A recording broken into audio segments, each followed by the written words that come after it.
நிகழ்தகவு. மளிகை பொருட்களை கடைகளுக்கு விநியோகம் செய்வதற்காக டாடா ஏஸ் வாகனத்தில் சென்று கொண்டிருந்த நபர் திடீரென வாகனத்தின் மீது மோதி துடிதுடித்து உயிரிழந்த மயில் உயிரிழந்ததை பார்த்து வேக வேகமாக பாய்ந்து வந்த கட்டட தொழிலாளி அப்பாவி ஓட்டுநரின் மார்பை வாளால் குத்தி கிழித்த கொடூரம். சிறிய விபத்து கொடூர கொலை வரை சென்றது ஏன்? கொலையாளிக்கு நீதிமன்றத்தின் தீர்ப்பு என்ன?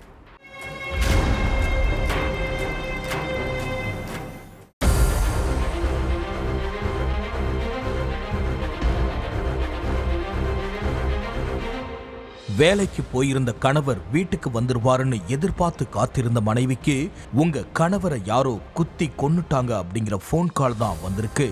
விஷயத்தை கேள்விப்பட்டு துடிதுடிச்சு போன மனைவி பதறி அடிச்சுக்கிட்டு போய் கணவர் சக்திவேலுடைய சடலத்தை கட்டி அணைச்சு கதறி அழுதுருக்காங்க.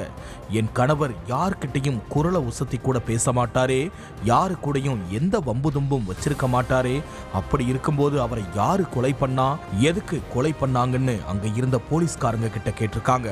அப்போ போலீஸ்காரங்க சொன்ன பதில் சக்திவேலுடைய மனைவிக்கு பேரதிர்ச்சியை ஏற்படுத்தி இருக்கு. சிவகங்கை மாவட்டம் திருப்பூர் பக்கத்துல உள்ள நரியாங்குடி கிராமத்தை சேர்ந்தவர் 47 வயசான சக்திவேல். இவருக்கு திருமணமாகி ஒரு மகனும் ஒரு மகளும் இருக்காங்க.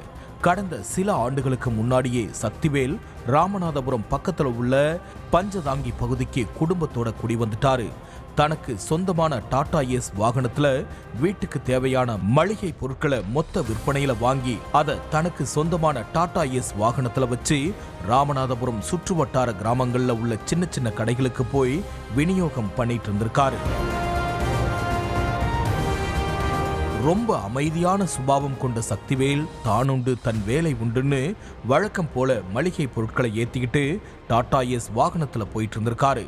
ராமநாதபுரம் பக்கத்துல வண்ணாங்குண்டு அப்படிங்கிற கிராமத்துல உள்ள ஒரு கடைக்கு மளிகை பொருட்களை சப்ளை பண்றதுக்காக போயிருக்காரு. அப்போ சக்திவேலுடைய டாடா ஏஸ் வாகனத்து மேல திடீர்னு மயில் ஒண்ணு வேகமா பறந்து வந்து மோதி இருக்கு. மயில் வண்டியில வந்து மோதினதும் சக்திவேல் சடன் பிரேக் போட்டு வாகனத்தை நிறுத்தி இருக்காரு. ஆனா மோதின வேகத்துல மயில் அந்த இடத்திலேயே உயிரிழந்து போயிடுச்சு.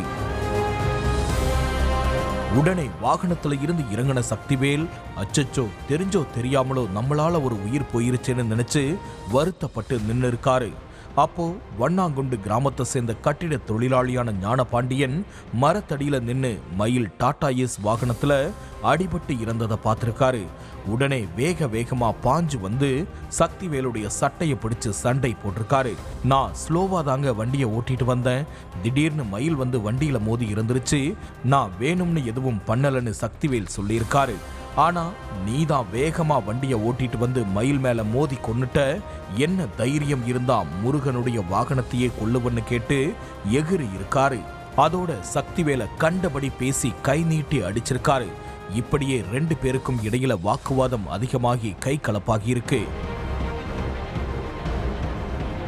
அடுத்த சில நொடிகள்லேயே இங்கேயே இருடா, இதோ வரன்னு சொல்லி வேக வேகமா போன ஞானபாண்டியன் பக்கத்துல உள்ள தன்னுடைய வீட்டுல இருந்த பெரிய வாளை எடுத்துட்டு வந்திருக்காரு. மயில நாங்க முருகனாவே தான் நினைச்சு வழிபட்டு இருக்கோம், அப்படிப்பட்ட மயிலை இப்படி வண்டி ஏத்தி கொன்னுட்டேடான்னு முருகனுடைய வாகனத்தையே கொன்ன நீ உயிரோடவே இருக்க கூடாதுன்னு ஆக்ரோஷமா கத்திக்கிட்டு வாளால சக்திவேல் மார்புல குத்தி கிழிச்சிருக்காரு.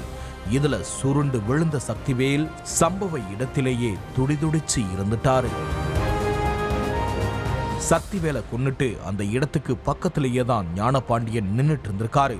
தகவல் தெரிஞ்சு சம்பவ இடத்துக்கு வந்த போலீஸ் சக்திவேல் சடலத்தை மீட்டு போஸ்ட்மார்ட்டத்துக்கு அனுப்பி வச்ச கையோட ஞானபாண்டியனை அரெஸ்ட் பண்ணி அங்க கிடந்த வாளையும் பறிமுதல் செஞ்சாங்க. சக்திவேலுக்கும் ஞானபாண்டியனுக்கும் இடையில எந்த முன்விரோதமும் இல்ல. இதுக்கு முன்னாடி ஒருத்தருக்கு ஒருத்தர் பார்த்துக்கிட்டது கூட இல்ல. மயில் இறந்த விஷயத்தை வச்சுதான் 2 பேருக்கும் நடுவுல பிரச்சனையே வந்திருக்கு. ஆன்மீகத்துல அதிக நாட்டம் கொண்டதா சொல்லப்படுற ஞானபாண்டியன் ஊருக்குள்ள தன்னை ஆன்மீகவாதி போல காட்டிக்கிட்டதா சொல்லப்படுது. மயில் இறந்த விஷயத்தை வச்சு பிரச்சனை பண்ணா ஊருக்குள்ள ஃபேமஸ் ஆகிடுவோம்ன்ற எண்ணத்துலதான் சக்திவேல் கிட்ட பிரச்சனை பண்ணதாவும் சொல்லப்படுது. வெட்டி பந்தாவுக்காக ஞானபாண்டியன் பண்ண விஷயம் கடைசியில அப்பாவியான சக்திவேலுடைய உயிரையே பறிச்சிருச்சு. இதெல்லாம் நடந்தது 2019 அக்டோபர் 24ஆம் தேதி. ராமநாதபுரம் மாவட்டம் முதன்மை அமர்வு நீதிமன்றத்தில் நடந்துட்டு இருந்த இந்த வழக்கு 5 வருஷத்துக்கு அப்புறம் முடிவுக்கு வந்திருக்கு. சக்திவேலை கொல்ல பயன்படுத்தப்பட்ட வாளை பறிமுதல் பண்ண போலீஸ் அதுல ஞானபாண்டியனுடைய கைரேகை இருக்கிறத அறிவியல் பூர்வமா உறுதிப்படுத்தி இருக்காங்க. வழக்க விசாரிச்ச நீதிபதி மெஹபூப் அலிகான் ஞானபாண்டியனுக்கு ஆயுள் தண்டனையும் 10,000 ரூபாய் அபராதமும் விதிச்சு உத்தரவிட்டிருக்காரு.